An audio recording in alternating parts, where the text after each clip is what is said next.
All right, welcome back, everybody. Today we got a special guest, Matt Middlestat, who is known as Z10X Agent.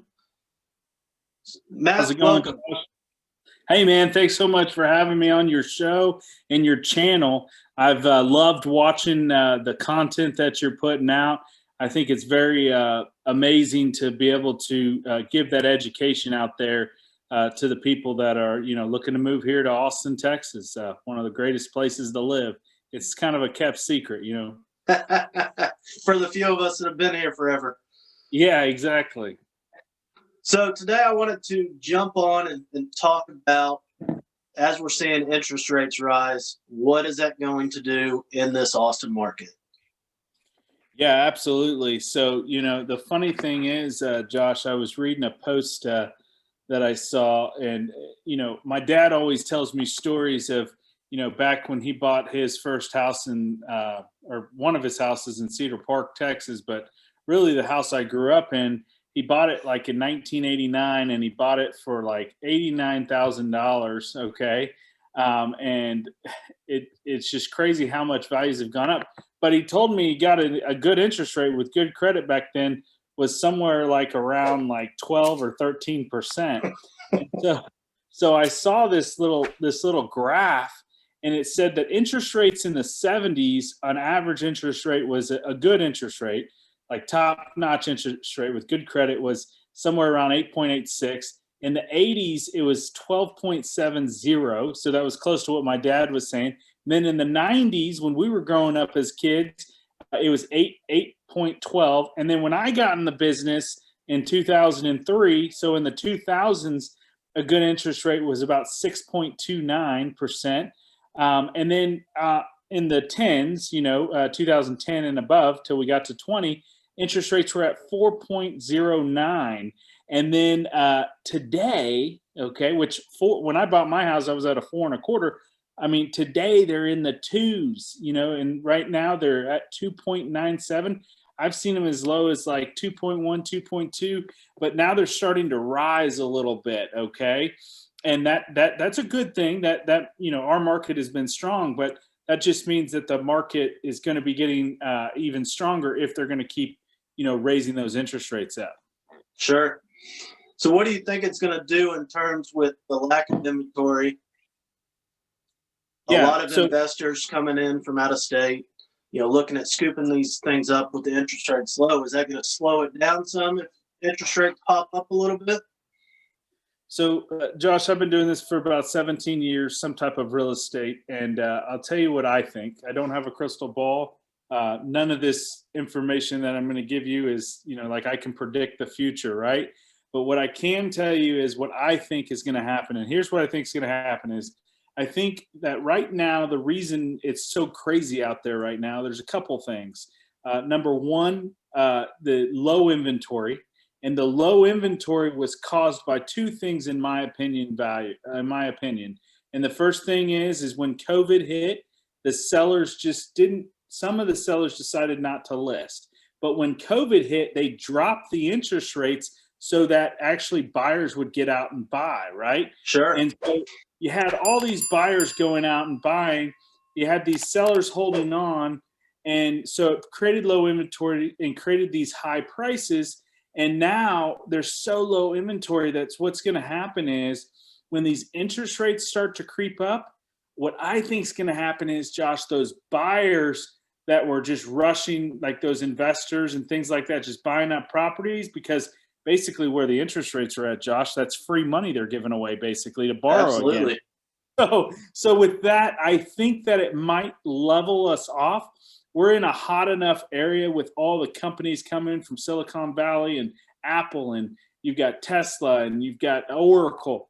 We're still going to have tremendous growth, but I think if we can get back up to, and I hate to say this, I would like to see interest rates somewhere around the 4s and 5s again. What that's going to do is level the playing field. And also, with everybody getting vaccinated this year, I think by the end of the year, what we'll see is we'll start to see more inventory opening up, and we'll go back to a more level market. Sure. Well, and it'll also give the new builds a chance to sort of catch up. It'll give some of those folks that were on the fence about selling, because of COVID, that uncertainty that was out there. It'll give them a chance to go, okay, now I'm ready. Yep. Yep. And I personally think that the rest of 2021 is going to be exactly like this. It's going to be crazy. It's going to be low inventory.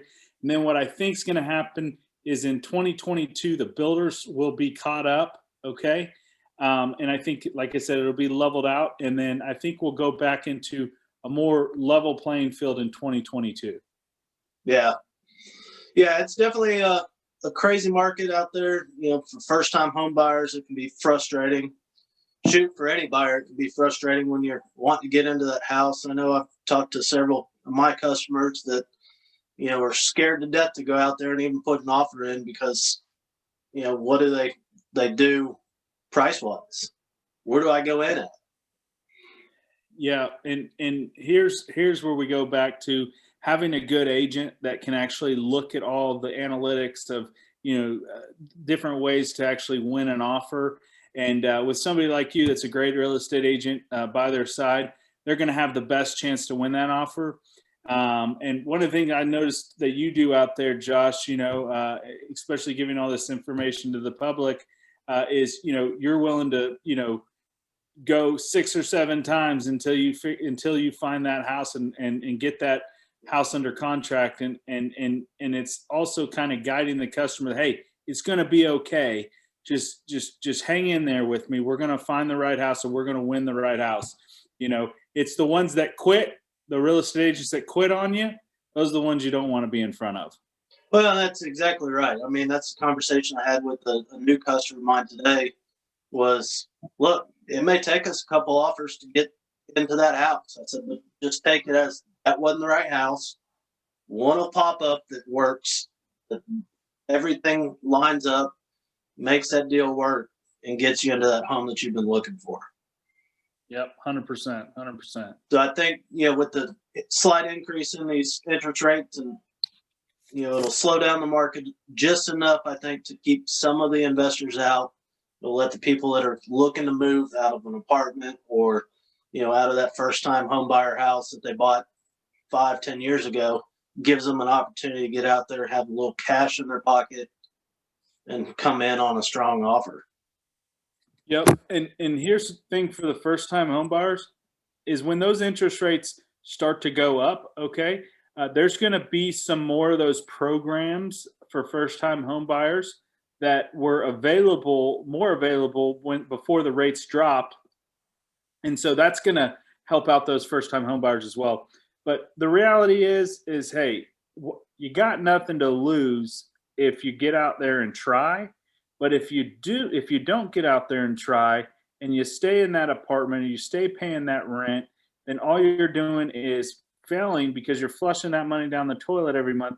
You really got nothing to lose just getting out there and trying to go invest in something right now, because the reality is if you do win an offer and you do get into the house you love, even 2 years down the road, you're going to have major equity because of all the growth that's going on in the Austin area and suburbs. Absolutely.